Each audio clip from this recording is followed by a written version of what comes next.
বেতন ভাতা মর্যাদা রিভাইজ করার প্রয়োজন, আরো বিশেষ করে প্রয়োজন মানবিক কারণে যাদেরকে গ্রাম পুলিশ বলা হয়, আগে চৌকিদার বলা হতো, অবহেলনকার একটা শব্দ।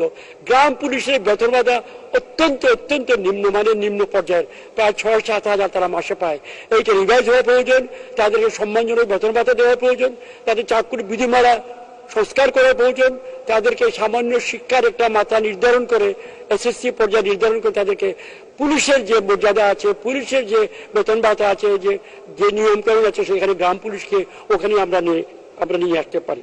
আমরা মাননীয় স্পিকার আরো গ্রামের মানুষের জন্য যেটা খুবই দরকার প্রয়োজন, গ্রামের মানুষেরা শান্তিতে বসবাস করতে চায়। সুতরাং আমাদের থানাগুলোতে যারা অফিসাররা আছেন, আমাদের হোম মিনিস্টার সাহেব এখানে আছেন, অফিসার ইনচার্জরা এবং পুলিশ যারা আছে, তাদের গাড়ি ঘোড়ার তাদের চলাচল দ্রুত করতে পারে, এই জন্য আরো আমাদের এখানে ব্যয় করা প্রয়োজন। গ্রামের মানুষ দুটো অফিসের দিকে সবসময় তাকিয়ে থাকে, তহসিলদার এবং ইউনিয়নের সচিব। ইউনিয়নের সচিব এবং তহসিলদার আপাতত ছোট দুটি পদ, কিন্তু এতে অত্যন্ত বেশি গুরুত্বপূর্ণ। আমি সরকারের কাছে নিবেদন রাখবো, ইউনিয়ন অফিসের যে সেক্রেটারি 2 মিনিট শেষ করুন এবং গ্রাম পুলিশ দেখে শক্তিশালী করুন, এবং অন্যান্য যে সকল বিষয় গ্রামাঞ্চলে আমরা করে যাচ্ছি আমাদের সরকার, এইগুলোর প্রতি আমি বিশেষ করে দৃষ্টি আকর্ষণ করব। গ্রামে বিদ্যুৎ পৌঁছে গেছে, মানুষগুলো ব্যবহার করছে, নানা ধরনের ছোটখাটো কাজ করছে। গ্রামে যাতে স্থিতিশীল টেকসই বিদ্যুৎ থাকে, সেই জন্য আমি বিদ্যুৎ মন্ত্রী মহোদয়ের কাছে অনুরোধ করব। আমার অতীত অভিজ্ঞতা আছে, অতীতে বেশ কয়েক বছর আগে যখন বিশ্বকাপ বা কোনো বড় খেলা হতো, গ্রামে লাইট অফ করে দিয়ে, বিদ্যুৎ অফ করে দিয়ে শহরে যাতে খেলা দেখা যায়, এই ধরনের ব্যবস্থা করা হতো। আমি জেনেই কথাটা বলছি, আশা করছি এই ধরনের মনোভাব এখানে পরিহার করা হবে। গ্রামের মানুষ, নাগরিক মানুষ, শহরে যারা বাস করেন, সকলের হক সমান, অধিকার সমান। এই দেশ অর্জনে গ্রামের মানুষের ত্যাগ আছে, গ্রামের মানুষের রক্ত দেওয়া আছে।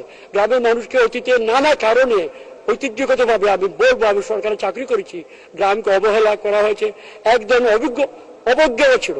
মাননীয় প্রধানমন্ত্রী সেটাকে দূরে ফেলেছেন। তার সঙ্গে কাজ করে গত 15 বছরে, বিশেষ করে পরিকল্পনা মন্ত্রণালয়ে কাজ করে আমি দেখেছি, তিনি গ্রামের প্রতি অত্যন্ত স্নেহশীল এবং তিনি দায় মনে করেন, এবং সেই দায়ের আলোয় তার 2-3টে প্রকল্পের কথা বিশেষ করে বলতে চাই। গ্রাম হবে শহর, মনোভাব পরিবর্তন হয়ে গেছে। বিশেষ করে আশ্রয়ন প্রকল্পের আওতায় সুন্দর সুন্দর ঘর বানিয়ে দিচ্ছেন ভারসাম্য মানুষকে। এইটা আমি মনে করি, যদি একটি কাজের জন্য তিনি মহান আল্লাহ তাআলার কাছে বেহেশত যাওয়ার দাবি করতে পারেন, এই আশ্রয়ন প্রকল্পের জন্য তিনি সেটা করতে পারেন। এই ঘরগুলো দেখলে আমার মন ভরে যায়। এই জন্য আরো হাজার হাজার ঘর বানানোর প্রয়োজন আছে।